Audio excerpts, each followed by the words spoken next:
Welcome back from the holiday. This is Frontier Opening Bell, and I am Temple Ashaju. On the show this morning, we've got Agnes Gitao, partner at GBS Africa, based in the United Kingdom. But today she's joining us again from Nairobi, Kenya.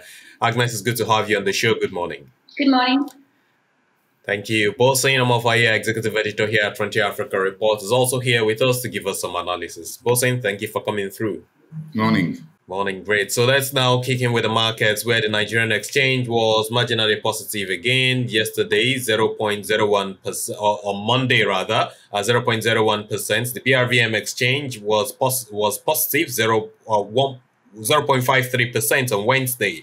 EGX, that will be in Egypt, Cairo, Egypt, was also up 0.81%. The Nairobi Securities Exchange rose 16 basis points on Wednesday, while the Johannesburg Stock Exchange in South Africa leaped by 1.27% yesterday when the market opened. Let's move on now to the Eastern African headlines. Kenya banks rejigged MSMEs loans worth 234.7 billion Kenyan shillings in 2020. That's the last fiscal year. UK's gold plat is to pay shareholders after sale of Kenya's Kilimapesa mines. Kibo Capital Partners sells shares in I&M Rwanda. Orange is looking to buy stake in Ethiopia's Ethio Telecom. Ethiopia announces second filling of the GERD complete. Let's start with you getting your thoughts first, Agnes, and then we go to Bosin for some contributions. Good morning, Temple. Good morning, Boston. Allow me to start with the story of Orange interest in Ethiopia's telecom.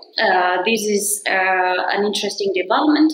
The Ethiopian telecom started its privatization process, I think, under the Prime Minister Abiy, where they're looking to privatize the financial sector, but also the communication sector. Kenya's Safaricom is already Safaricom, and the UK's Vodacom, and Japanese firm Sumamoto are all engaged. So this new development with Orange interested in participating in this sale of Ethiopia's telecom. The government is keen to sell at least 40% of its shares to private sector. These will enhance efficient customer service, but also a way of government being able to manage and run Ethiopia Telecom competitively. It's a great market, 140 million, a population of 140 million people. So certainly any telecom would be interested. And it's a growing economy, great prospects if it were not for the recent unrest we've seen in the Tigray region. It's great to see this development. We don't know how the second sell-off will start because they've already closed the first where Safaricom, Vodacom, UK's investment arm of the government, CDC, have all been engaged in this project. Then a political story: Ethiopia announces the second filling of the Gad Dam.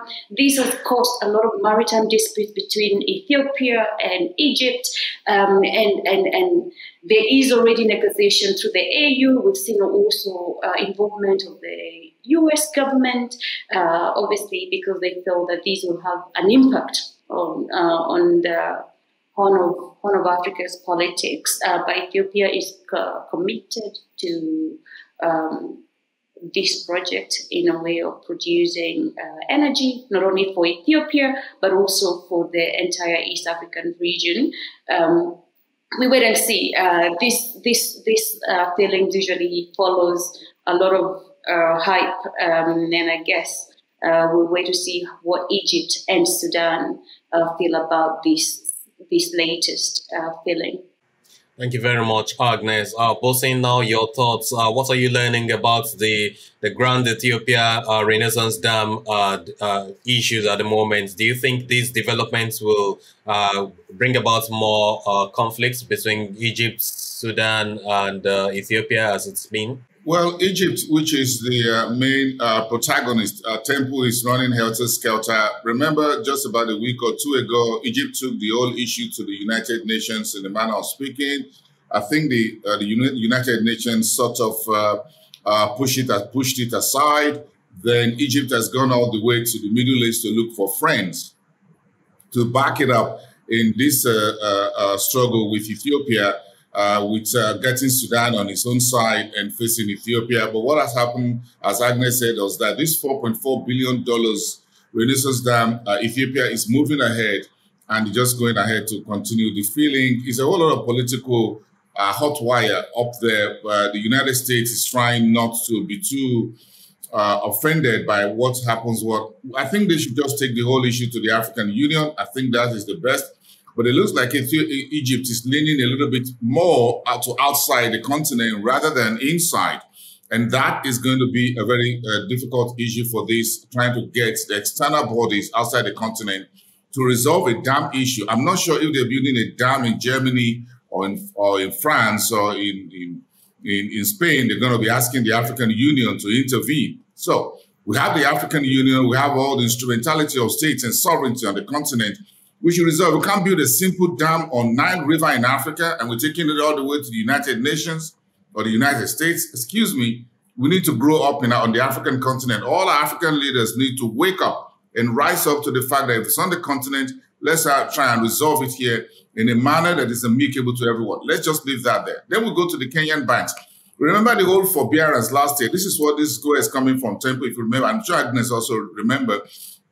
That cooperative bank is one of those banks that are counting some of their losses on the back of this COVID-19 relief measures. You know, the whole MSMEs loans that the central bank asked the commercial banks to rejig and repackage for the companies, for the MSMEs, so that they don't all sink because of the pandemic. We're getting to see some of the numbers coming through right now. Thank you very much, Temple. Thank you so much, Bosin. I appreciate those insights. Let's now move on to the West Africa and Nigerian headlines. Top 50 finalists emerge in Africa's Business Heroes 2021 prize competition. Nigeria leads Africa with 12 among top 50 finalists. Ajaokuta Steel Company is to begin operations soon. Mines Minister said that. In Cote d'Ivoire, inflation slowed to 3.5% in June versus 4.2% in the month of May. Fitch changes Cote d'Ivoire's long-term credit rating, upgrading that specifically from B+ to BB-. Let me hear your thoughts first, Bosin, and then I'll get the contribution or comments from Agnes regarding Cote d'Ivoire specifically, if she likes. Well, I think the Africa Business Heroes is a story that Agnes will really love because nearly 40% of the finalists are women, female entrepreneurs in Africa, and she's one of them. So I'll leave, don't let me cross the wire there. Let me just go straight to the Cote d'Ivoire inflation slowing in the month of June. The numbers are coming through, by the way.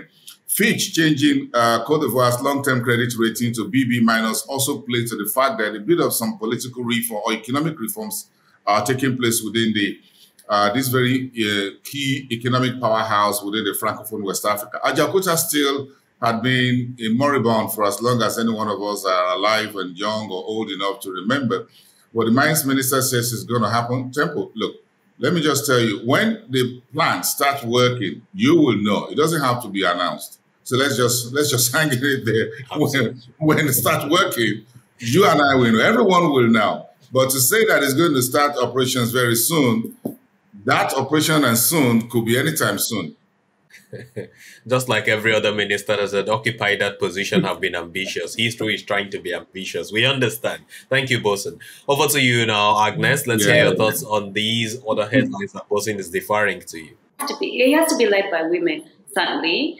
I wonder whether Bosin, your name was on top of that. You should be, certainly. Your name should be up there with the top 50 business finalists.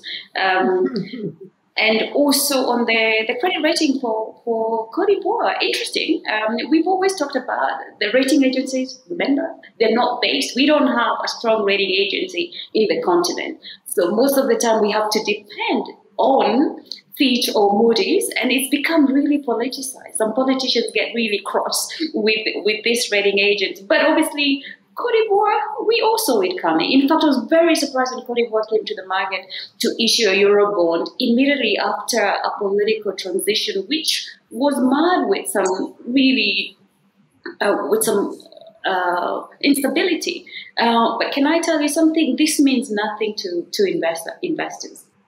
in the recent time, we've seen investors really not wary about the credit rating because they've continued to invest in this economy. But the Cote d'Ivoire's economy is one of the stable, in my view, one of the stable one in that part of the continent. They are expected to grow at about 3.5%. They have the administration continue to focus on infrastructure development and the services sector. But the rating, in my view, is very political. Most of the time, it's not wholesome. It fails to cater for some of the issues. But in terms of politics, yes, there's been a lot of political instability. But show me a stable one in the continent. It's just like any other country anywhere. I think you're right, Agnes, when you said such ratings could be political, because one of the reasons attributed for this upgrade is the fact that the March 2021 election, parliamentary election, has been concluded and now has reduced the stability risk, political stability risk in that country. Thank you very much, Agnes. Let's move on to the southern part of Africa, where South Africa's CPI subsides 4.9% in the month of June from 5.2% in May. South Africa's riots is to suck about 50 billion rands from the economy. 1,059 stores looted already. Through what South Africa sales 5.5% for 52-week ended June. South Africa's largest crude oil refinery to start after unrest shut down. Anglo-American overall group production up 20% in the second quarter of the year. Bosun, we'll start with you and then we'll come back to Agnes. Well, I think Agnes, the whole riots and violence and the cost is something very humongous. But let me talk about inflation. Subsiding 4.9% in June from 5.2% in May. What the figure will look for the month of July? Tempo and Agnes, I'm sure we all can guess, based on the fact that the violence that recently happened is not looking good on the books, as it were. So keep that in mind, that inflation and every other indices are not likely going to look really pretty July, August moving forward for South Africa. Let's leave that there. The crude oil refinery is going to start after the unrest shutdown. When you shut down such a refinery, Tempo, we all know the cost implications and what that means. Anglo-American in the mining overall group production 20% in second quarter. They had that very little bit of a breather, Tempo, to do a whole lot of what they wanted to do, to get into the mines and get platinum and aluminum and gold and a little bit of gold and others out of the ground. So this is your earnings season, Tempo. Keep your eyes on those numbers coming through across the market. Then Truworth, sales also up 5.5%. The aftermath of the unrest is best left imagined. Thank you so much, Bosun. Agnes? Yeah, again, South African headlines. I see we focused on the issues in the country. The other countries apart from South Africa in the southern part of the continent. But yes, the unrest is a story that will keep on. It's great to see businesses really realizing that what can you do? You have to carry on operating. It's great to see some of them reopening and having a strategy to carry on. 159 stores were looted, and one of the interesting stories I saw was that the only store that was left untouched was the bookshop. They sold everything else but the books. It goes to say a lot about how our people are, and I think if they had looted the bookshop, it would have been very helpful for them. But look, this for me, it just sends really shockwaves. A stable economy, one of the model political strategy that we all emulate to be, and seeing this crisis, and people link it to Zuma, I think it's absolutely nothing to do with Zuma. This is because of the economic difficulties the South Africans have had, and it's not just South Africa. If this can happen in South Africa, where else? We saw Nigeria with the riots we had earlier in the year. It just really, for me, it's quite worrying that despite all the work that has been done, a lot of the work in terms of building institutions, trying to make sure that economic growth is equitably shared, that everybody is able to participate in economic activity. We've seen poverty levels continue to rise. People are continue to be poor. They have no ends they cannot meet demands. So therefore, what can you do? We need to go back to the drawing board and see what works for the continent, and realize that if this can happen in a very stable economy like South Africa, it can happen anywhere. Thank you so much, Agnes. Now let's move over to the region of the continent where money exchanges hands almost every minute, and that is the northern part of Africa. The Financial Regulatory Authority has approved Arab Banking Corporation, ABC Bank's offer to buy Blom Bank Egypt for $427 million. They're buying 100% stake. The HCP predicts money supply to slow to 4% in 2022. And Morocco's trade deficit narrows 22.8% to 159.5 billion dirhams. Tunisia's June foreign trade is up. Exports rose by 17.1%. Imports are also positive by 10%. I'll start with you, Agnes, and then we'll finish off with Bosen's final thoughts. Yeah, great to see activity in the northern part of Africa again with transaction with Arab Banking Corp buying Bloomberg. I think that's where the money is. The Egyptian economy has continued to thrive despite all the issues. The rest of us have incurred. It's interesting to see that. Morocco's trade deficit narrows. I think that's really, Morocco has struggled. It's one of the economies in the north that has struggled.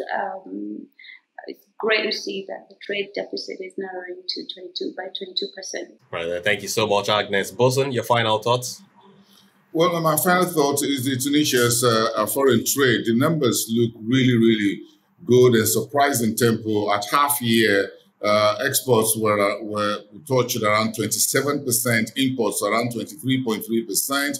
The figure on the screen was for the month of June standalone. So you look like the trade deficit for Morocco is narrowing. Tunisia is also making more in terms of exports.